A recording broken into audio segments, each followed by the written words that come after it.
ځکه حدیث مبارک کې راځي نبی علیہ الصلوۃ والسلام فرمایي وی چې کله الله تبارک وتعالى جنت او جهنم جوړ کړل دای پیدا کړل نو الله تبارک وتعالى جبريل علیہ الصلوۃ والسلام ته حکم وکړو وی جبريل لاړ شه د جنت تماشا وکوي ګوره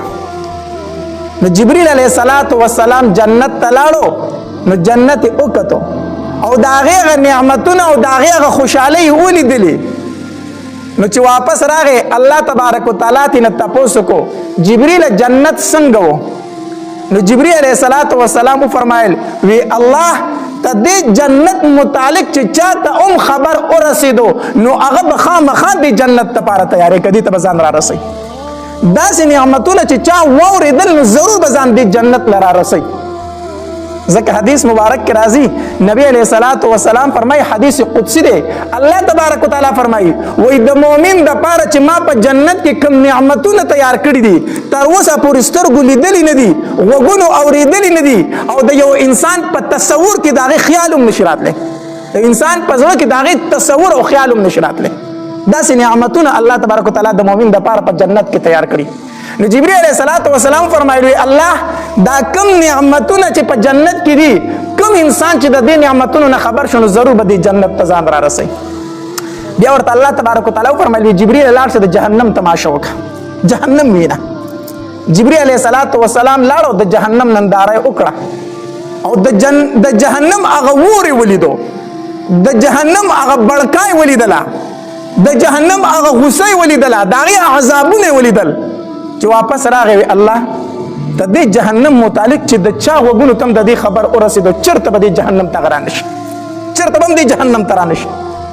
بیا ورته الله تبارک وتعالى او فرمایلی جبريل اوس لاړ شه بیا د جنت تماشا وکړه ځکه دا جنت چې دا ډېر ښایسته ما تیار کړی ډېر ښکلی ما تیار کړی دی خو دې جنت ته به راځي خلک څنګه د دې د راتلو هغه اسباب ورشه وګوره چې دې جنت ته به سړی څنګه راځي نو جبريل علیہ الصلوۃ والسلام لاړو او چې کوم اسباب دي د جنت د تلو کوم اعمال دي د جنت د تلو کوم تکلیفونه برداشت کول دي د جنت لپاره چې هغه ولیدل کنه او واپس راغی وی الله د جنت ته هیڅوک نشي راتلی که څوک راځي صرف ستا په رحم به راشي د جنت ته راتله ډېر مشکل دي ځکه چې د جنت ته راتله په تکلیفونو باندې دي په مصیبتونو باندې دي څه تکلیفونه د شریعت دي او څه تکلیفونه هسې په انسان باندې راشي لکه مونږ کول د ورځې 15 ټیمه دا به چې ته وایې ګران کار دی که نه غرمه خلک خوبونه کوي ته به په غرمه کې پاسې جومات ته به مانځله راځي لنډې لنډې شپې دي خوب به دې لا پوره شوی نه بیا به مانځله پاسې په ژمي کې یخې شپې د سهار مانځله به پاسې مسجد ته به راځي سخته ګرمي به وي تږی به وي وږی به خو روژه به نیسي دا تکلیفونه نه دي روژه به نیسي دارنګې بدني تکلیفونه هم په انسان باندې ډېر شی راځي که نه ته به دا ټوخی دی بل مرض دی غریبي ده بل مرض دی بل مرض دی دا تکلیفونه په انسان راځي نه نو دا ګوره د جنت لپاره یو ذریعه ده په انسان باندې دا تکلیفونه راتلل ښه لکه حدیث مبارک کې راځي نبی علیہ الصلوۃ والسلام فرمایي وایي د یو انسان دپاره الله تبارک وتعالی په جنت کې ځای جوړ کړی وي دی د جنت دپاره پیدا کړی وي خو دی په خپل عمل باندې دغې ځای ته نشي رسېدی الله د یو مقام مقرر کړی په جنت کې خو د ده عمل داسې دی چې دی هغې ته په دې عمل باندې ځانو نشي رسولی نو الله تبارک وتعالی په ده باندې تکلیفونه راولي مصیبتونه پی راولي نو په هغه تکلیفونو او مصیبتونو سره الله د دنه ګناهونه ختم کړي او د درجه په اوچته کړي د درجه په سکی اوچته کړي نو الله په دې تکلیفونو سره دغه ځای ته ورسي خدا کم تکلیفونه کم مصیبتونه دي چې کله په انسان باندې مصیبت راغې تکلیف پی راغې د په دغه ټیم کې بد رد نه وایي د الله ناشکری نه کوله بس وی الله دا غریبی هم ستا د طرف نه ده بس الله دا مصیبت هم ستا د طرف نه دی الله دا مصیبت راله په شفا باندې بدل که الله دا غریبي راله په مالداري باندې بدل که نو په دنیا کې به تکلیفونه راځي ځکه په جنت کې د مسلمان له الله یو ځای جوړ کړی یو مقام جوړ کړی دی هغې ځای ته رسېدی نه شي الله په ده باندې بیماري راولي بل تکلیف راولي دی پې صبر وکړي د هغې صبر د وجې نه الله تبارک وتعالی د ده درجې اوچتې کړي او ګناهونه دې ختم کړي ګناهونه دې څه کړي ختم کړي روایت کې خو راځي چې د انسان په لاس کې غنه لاړه شي غنه که نه په دې ورته هم الله اجر ورکوي